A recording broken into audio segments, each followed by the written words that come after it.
You have said it before. Not once, many times. You have said you were going to change. You said it with conviction. You said it with feeling. You may have even believed it in the moment. And then, nothing changed. That is not an accusation. That is a pattern. And it is worth examining with complete honesty. Because until you understand what is actually happening when you speak about the person you plan to become, you will continue the cycle. The announcement. The beginning, the fading, the silence, and then eventually another announcement. This is what we are going to speak about today. Not loudly, not with aggression, but with the kind of quiet precision that leaves nowhere to hide. There is something seductive about talking about transformation. When you tell someone about the discipline you are going to build, something happens in your mind. It registers as meaningful. It feels like movement, like progress. Like you have already taken a step toward the person you want to become. There is a small but real sense of satisfaction that arrives with the words, and that satisfaction is the problem. Because the mind does not clearly distinguish between talking about doing something and actually doing it. The same part of you that would feel a sense of completion from finishing a difficult task feels a portion of that same completion when you describe in vivid detail how you are going to finish it. The announcement itself provides a reward, and once a reward has been received, the urgency to do the actual work quietly diminishes. This is not weakness in the ordinary sense. This is a mechanism. A pattern that is running without your full awareness. The plan gets spoken aloud. The brain registers the speaking as progress. The motivation to execute decreases. And the gap between who you say you are and who you actually are quietly widens. The tragedy is not that people do not want to change. Most people genuinely want to change. The tragedy is that talking about change has become a substitute for change, and it is a very convincing substitute. Because it sounds serious, it sounds intentional, and it involves no risk, no discomfort, and no real cost. Words are free. Transformation is expensive. And many people have chosen the free option while calling it progress. Think about the last time you made a declaration about something you were going to do. A new routine, a new discipline, a commitment to your health, your work, your relationships, or your craft. Think about who you told. Think about how it sounded when you said it. Think about the response you received. The nods, the encouragement, the sense that you were already someone moving in a clear direction. Now think about what happened after the conversation ended. Not immediately after. 3 months after. 6 months after. A year after. Is that thing real now? Is the discipline built? Is the work done? Is the change visible? Not to others, to you. When you look honestly at your life in the private moments with no audience present, is the thing you announced now a fact? If it is, this conversation is not for you today. But if it is not, the question worth sitting with is this. What was the announcement actually for? Because there are only two honest answers.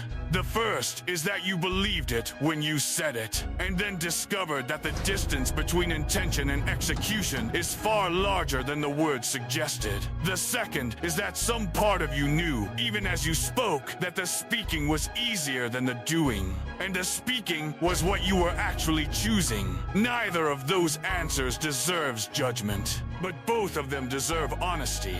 Let us speak about the difference between weak men and warriors.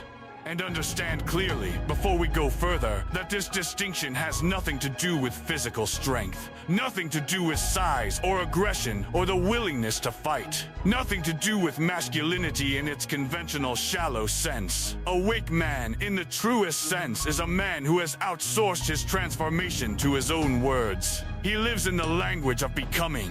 He speaks fluently about who he will be.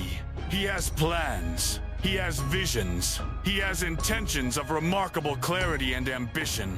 And he keeps them mostly in the space between his mind and his mouth. Occasionally on paper, occasionally to an audience. But rarely, consistently in sustained action. He is not lazy in a simple sense. He may work very hard, but his hardest work is often the work of maintaining the image of someone in the process of transformation rather than doing the actual transforming. Because the image is controllable, the process of real change is not. It is uncomfortable. It is slow. It is private. It produces no visible results for long stretches of time. It requires a willingness to fail quietly, to learn quietly, and to continue quietly without external validation to confirm that the effort is worthwhile. A warrior, in contrast, has made a different agreement with himself. The agreement is this: what I do in private determines who I become in public.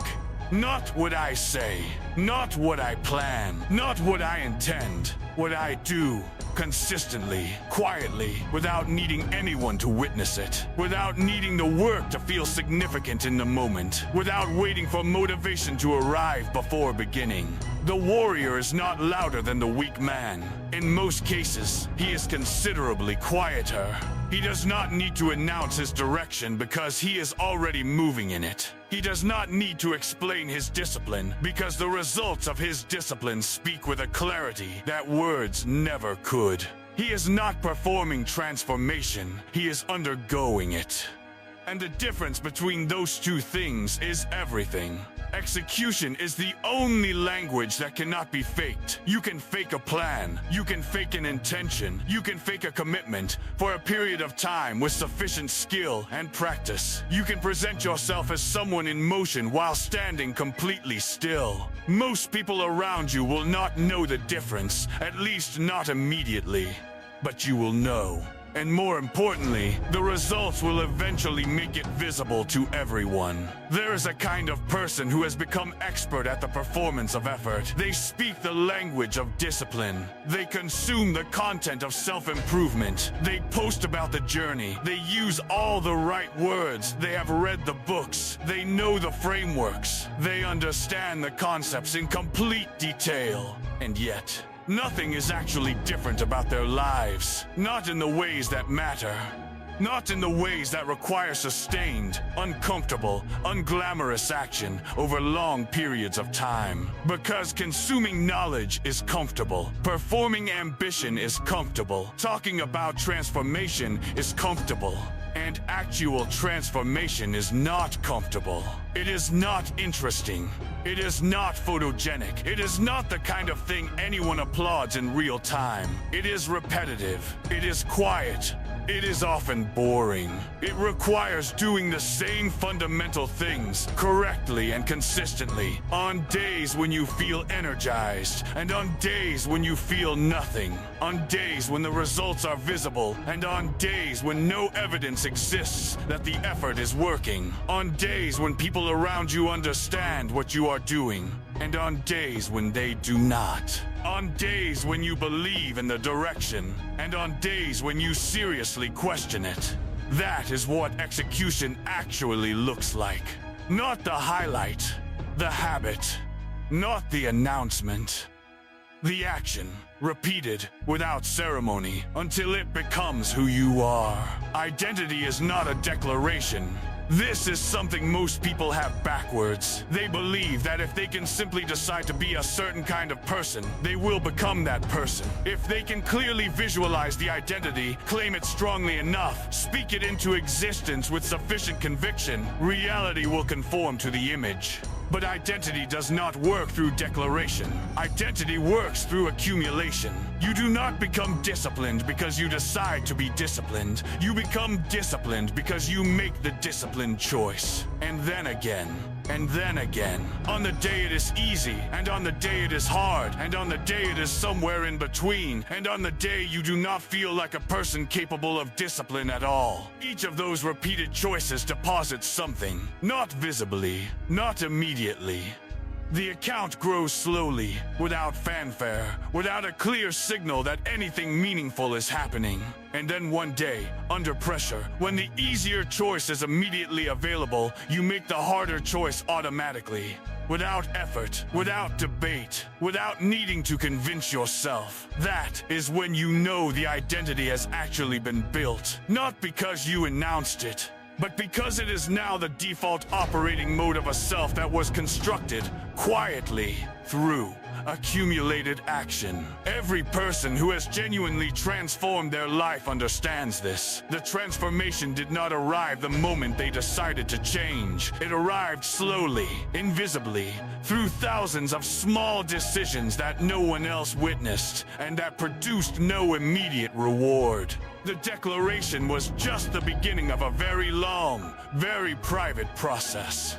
And most people stop before that process reaches its result. Not because they are not capable, but because they expected the process to feel different than it does. They expected momentum to feel like momentum. They expected discipline to eventually feel easy. They expected progress to be more visible, more affirming, more responsive to their effort. And when those expectations were not met, they returned to the comfortable space of talking about what they would do when conditions improved.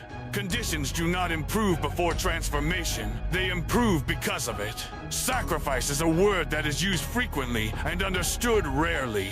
Most people think of sacrifice as a grand, dramatic act, a visible surrender of something valuable in exchange for something greater, the kind of sacrifice that has witnesses, the kind that can be acknowledged and respected by others. But the sacrifice that transformation actually requires is far less dramatic than that. It is the sacrifice of comfort, daily, in small doses. The sacrifice of the extra hour of sleep to build something before the rest of the world is moving. The sacrifice of the short-term satisfaction to protect a long-term standard. The sacrifice of the conversation that would provide temporary relief but would compromise the direction you have committed to.